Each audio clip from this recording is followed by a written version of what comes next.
Today I'm speaking with Sam Chittenden, Director of Training at Mentors for Women.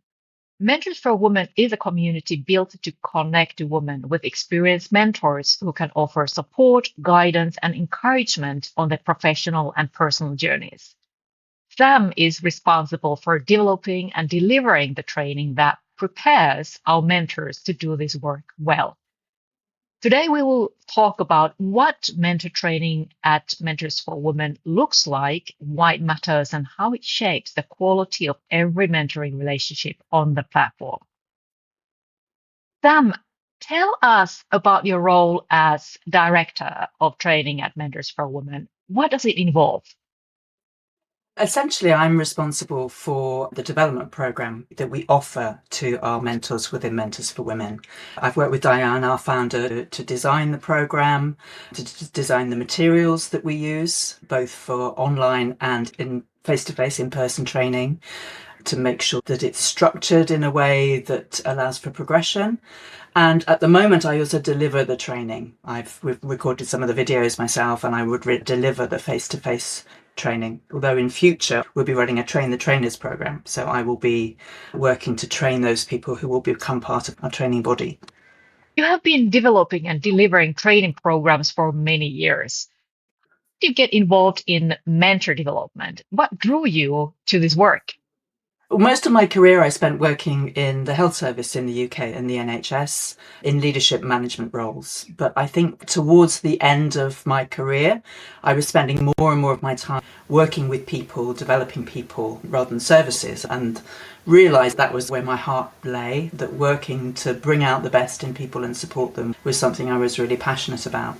So I think for about 20 years now, I've been really beginning to focus more and more on developing people and running training.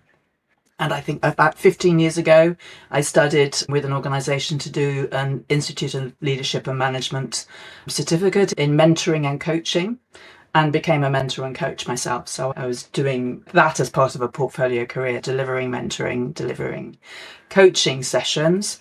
And then from there, I guess it's a natural progression to then move into training the trainer, to developing people to be able to do what I was doing and working with mental development. I've been doing that for a number of years. I've worked in particular with academic institutions because that's my background.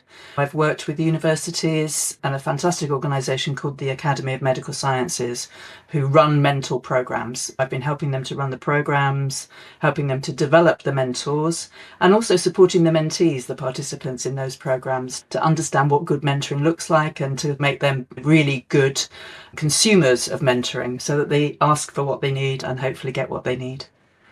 That's a lot of experience, and also in variety of environments and in different roles as well, like the approach to developing and delivering mentoring programs. From what you have seen in training, what difference does good mentoring actually make for the mentee and also for the mentor? I think mentoring is a space where people can do their best thinking. Essentially, that's what a mentoring space enables people to do. It enables a mentee to reflect, to look at different perspectives, to learn, of course, from the experience and insights that the mentor brings. But it's a relationship of listening, communication, and a safe space where a participant can test out their assumptions, maybe be challenged. So I think one of the things that good mentoring can do in a safe way is to challenge somebody's thinking, challenge the motivation, to ask somebody, if this is really important to you, what are you going to do to make it happen? So I think it can really help to focus people on getting what it is that they need and doing the things that's going to take to be successful. When someone signs up as a mentor at Mentors for Women, what training do they go through before they work with their first mentee? It will depend on their level of experience as a mentor. Some of the mentors who come to us have never mentored before. Some are very experienced, some even may have qualifications in mentoring. So we have a continuum of development on offer that taps into that enables people to recognise where they might sit on the development they already have.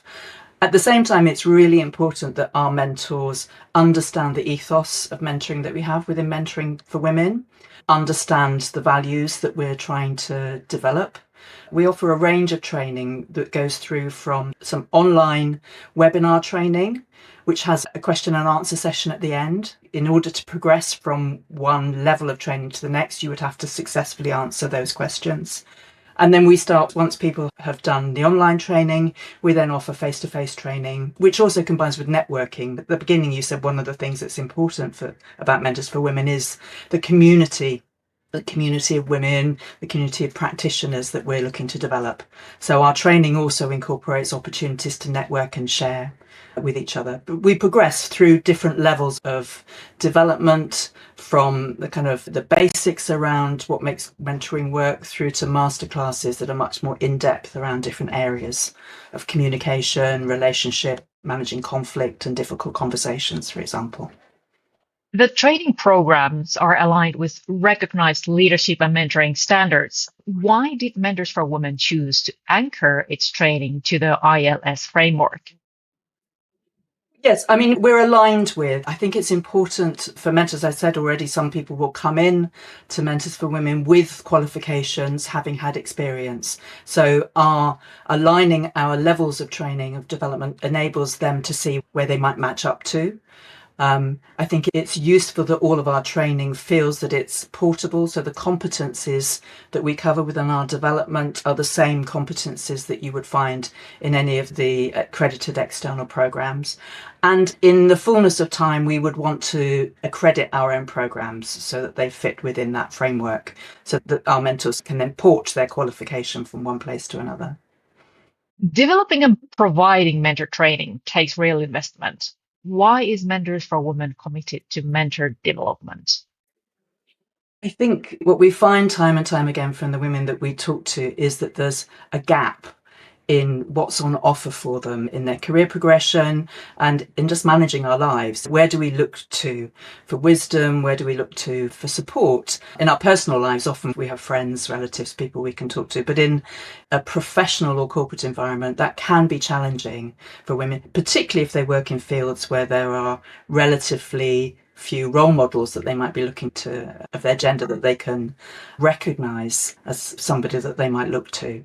So we know that it's important support for our mentees, that we can provide access to wisdom and support from other women who have maybe been through areas that they've been to. And I think there's evidence that would show that increasing people's confidence and enabling them to overcome some of the barriers and hurdles that they're facing will enable them to stay and succeed and prosper within the organisations that they work within. That's certainly the case in some of the mentoring programs that I'm involved in running.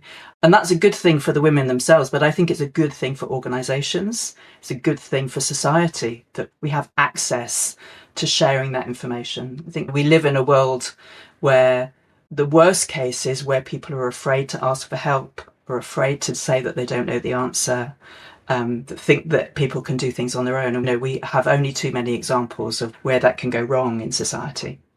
For someone watching this who is looking for a mentor, what should it mean to them that mentors are trained and vetted rather than simply volunteering?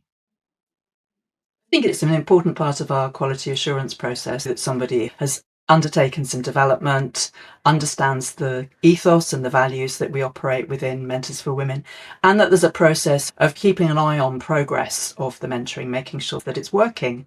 And there's an opportunity for people to review how well it's working as the mentoring progresses. I think it's important as well that by asking people, however much experience they might have in mentoring, to undergo our development program, it's an important way to make sure that they understand the values and the ethos within our approach, which is a modern approach to developmental mentoring, which is a kind of mentoring that is generally in use now, but wasn't always the case. Historically, mentoring has tended to mean championing of somebody younger within an organisation, telling them how to behave, what we might expect from them. And that's very much not the model of mentoring that we have within Mentors for Women. We put the mentee at the heart of the mentoring relationship, and it's the support that they want and need that the mentor is focused on. For someone watching who is thinking about becoming a mentor, what kind of person tends to do well in this program, and what would you want them to know before they apply? It takes commitment and enthusiasm. So I would say to be successful as a mentee, you've got to want to support others. You've got to be willing to put the other person at the heart of the development focus that you're offering. Listening skills are absolutely key to mentoring. So somebody who is able to listen, able to offer their advice, but in a kind of gentle way. This is what I know, this is what I've experienced, but the mentee has to make that work for them. I think that's really important. Commitment. What I would say is that what we hear from people who mentor is that they get a huge amount out of the mentoring relationship as well. It takes commitment, it takes time, it takes effort, but people come back to mentoring time and time again because of what they get from it, as well as the satisfaction of supporting somebody else. Is there anything I should have asked you but didn't? I don't think of anything. No, we've talked about the wider impact of mentoring, which I think is really important. Why does it matter in the world? What have Thank you you for. found? Oh, sorry.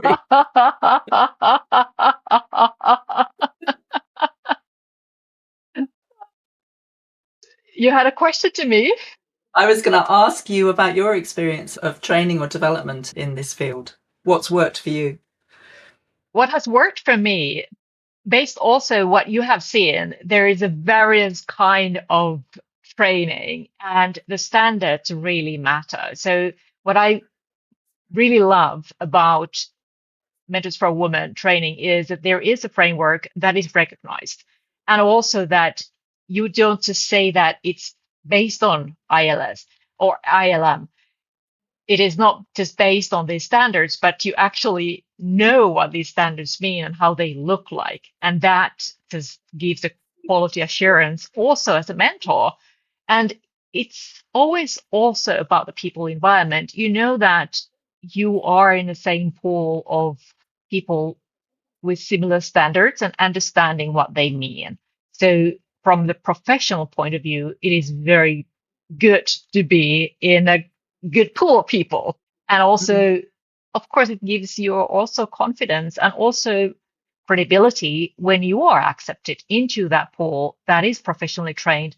And like you said, it's not just the onboarding training, it is a continuing training throughout the Mentors for Women relationship with their mentors that they provide. And I feel it's really valuable work that you do as a organization providing mentors for people, but also how you see mentors.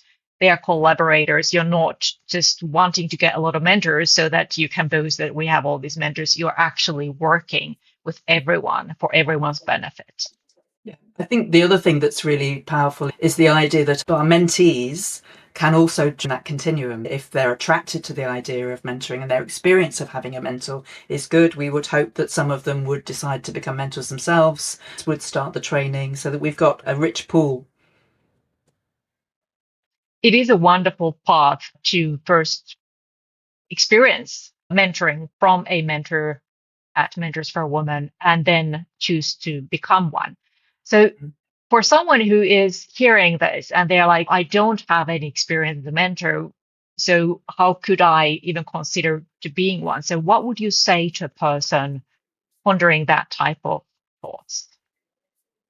I think we all display mentoring, the skills, the things that are important in good mentoring are skills that we use all the time. I talked about people who might have access to friends or family that they talk to about challenges. If you're the kind of person who people will come to because there's a challenge going on, and if you find that you're the sort of person that people ask, what do you think I should do, or I just need to talk, so if you're the kind of person who will listen and people will share things with you and need to talk to you, you're already using mentoring skills. So I think what we offer, they're natural skills, they're things that human beings do all the time. What the development program does and the framework does is to create a model that really understands that, helps people to understand that's what they're doing and to understand how they can get even better. What kind of listening is the listening that is most effective within a mentoring relationship? What are the kinds of questions? What are the open-ended questions, the kinds of questions that encourage somebody to think more deeply, to talk more about what's going on, rather than yes, no, closed questions that might finish a conversation? So my guess is that people watching will be already using a lot of those skills, but we can help to frame that for them in a way that enables them to develop them to a deeper level. Thank you for such a warm, encouraging message to all of our listeners. Thank you so much for this conversation, Sam. Thank you. It's been a pleasure.